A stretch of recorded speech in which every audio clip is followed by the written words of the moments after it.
10 years ago, Blake Griffin was an NBA All-Star and one of the league's most destructive dunkers.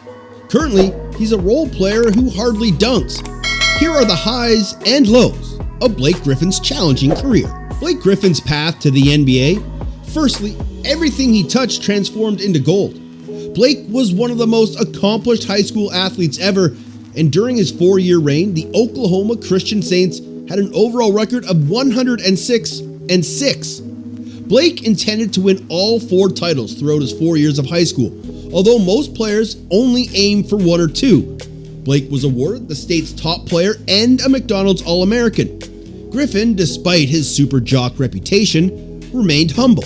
He turned down offers from Duke, Kentucky, and other top colleges to join his elder brother Taylor at the university in his hometown of Oklahoma. The high-flying freshman averaged 15 points and 9 rebounds per game and may have been selected in the lottery of the 2008 NBA draft. In the twinkling of an eye, he could have become a billionaire, ridden Lamborghinis, dated supermodels, and hung out with Drake. But he once again displayed his humility. Blake chose to play 1 more season in college to develop as a player and recover from a knee injury. He went on to dominate the college game as a sophomore, even though 1 more knee injury would have crushed his NBA dreams. His thundering dunks in the paint were unstoppable. He averaged 23 points and 14 rebounds per game for the entire season. During March Madness, he propelled the Sooners to the Elite 8 with a 65-point shooting performance. Blake won every National Player of the Year award that was available from all major publications. It's a done deal that he'd be chosen by the Clippers, who earned the first pick in the NBA draft lottery. Best rookie season ever.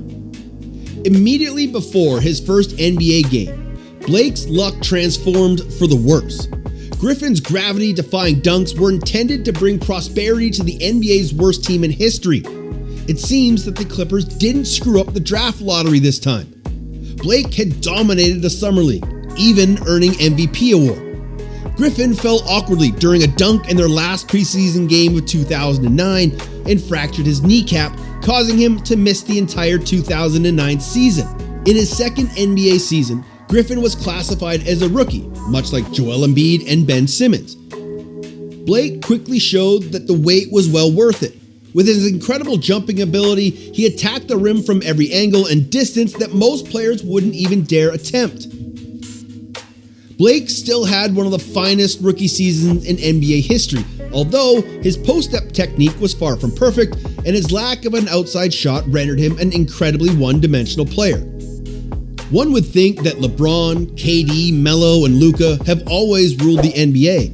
Well, Blake's rookie average of 22 points, 12 rebounds, and 4 assists per game on 50% shooting were superior to those of other rookies.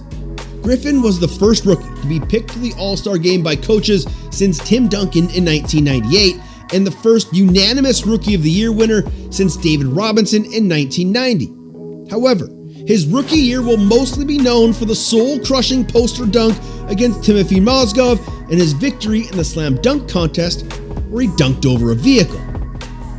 Running for MVP. Destiny altered the course of Blake's career, pairing him with a man who would have a significant impact on his legacy. NBA Commissioner David Stern rejected a proposed deal that would have sent Chris Paul to the Lakers. Following this, the NBA's top point guard at the moment joined Griffin and the Clippers. With Paul as his point guard, Blake received several beautiful alley-oop passes, and the Clippers' aerial connection in the pick and roll earned them the nickname Lob City. This made Griffin enhance his shooting efficiency and have an average 2010 season. But he was unsatisfied, so he vowed to improve his game, mainly because he understood his body couldn't survive the difficulties of continually fighting in the post and depending only on dunks to score. Blake shot more jumpers and shifted his game away from the post during the 2013 season. Initially, the outcomes were discouraging. His jump shot lacked refinement, and he often missed terribly. His average points per game dipped to 18. But the Clippers won 56 games during the regular season, which was the greatest record in franchise history and the first time they ever went over 50 wins.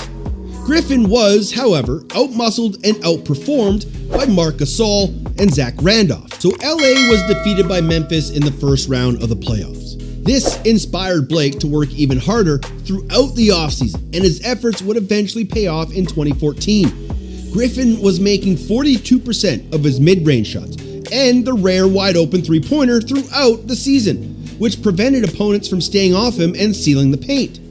Blake also improved as a decision-maker, making him incredibly flexible in the pick and roll, where he can now function as a passer and shooter instead of just dunking it. In addition, he improved his postgame by routinely cutting to the basket and increasing his free throw rate to a respectable 72%. Griffin scored 20 or more points in 31 consecutive games. He finished third in MVP voting after averaging a career-high 24 points, almost 10 rebounds, and 4 assists as the Clippers won 57 games.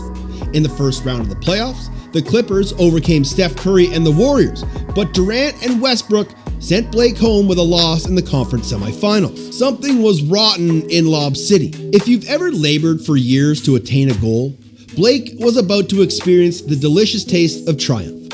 Blake's game-winning jumper against the Suns in December 2014 was the icing on the cake of his 45-point performance. In an intriguing story on the Players Tribune, Griffin said that he had to relearn how to shoot and has since taken over 250,000 shots with his shooting instructor. His shooting mechanics were glacially slow and his jumper was robotic. Blake became an efficient shooter in 2015, hitting 40% of his three-point attempts. He took 60% of his shots from beyond the arc and improved as a passer. He metamorphosed from an untalented brute dunker to an all-round point forward like LeBron.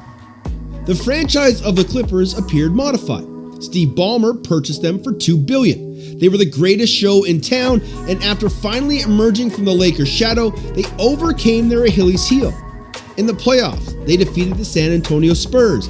Next, against the Houston Rockets, they gained a 3-1 advantage. It seemed like the club would qualify for the conference finals for the first time until they squandered a double-digit lead in Game 5 and lost 2 more games. It was evident that the chemistry between Chris Paul and Blake had deteriorated. In the Lob City, something was wrought, to quote Hamlet, and sadly for the Clippers, they too were very unfortunate.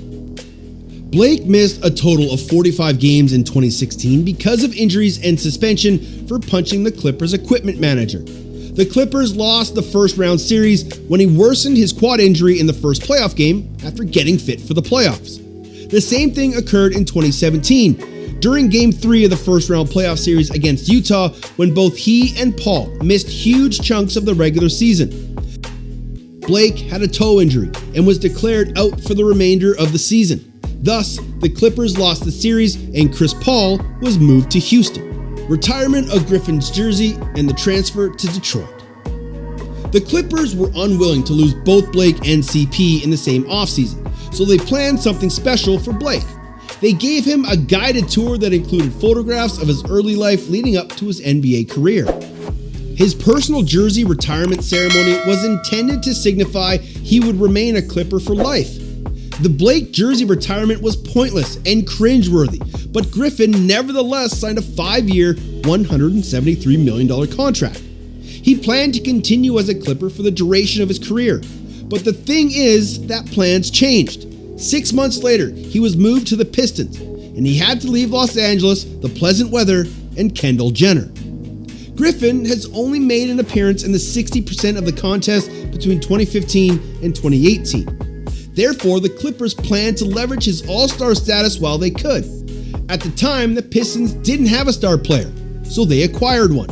Despite the injury woes and Blake's modest apparent drop in athleticism, the Pistons seemed to have won the deal. Blake played the finest and most experienced basketball of his career in Detroit during his first full 3 seasons there. Per game, he averaged 24 points, 7.5 rebounds, and 5.5 assists.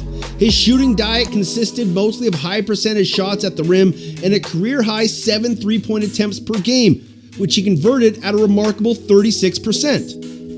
But another postseason appearance resulted in a knee injury. Blake never caught a break. The Pistons were swept in the first round, and it was obvious that the Clippers had won the deal. Blake's injuries clipped his wings, and he went from being the most fearsome dunker in the NBA to a player that has never dunked the ball in his last 30 games with the Pistons.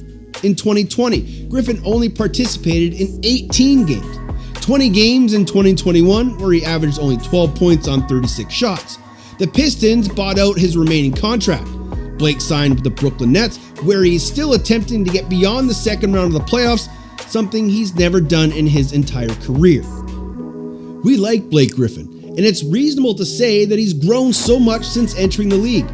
We feel he's an intelligent guy, and we even find his stand-up very funny, which, let's be honest, is a rather remarkable accomplishment for an athlete.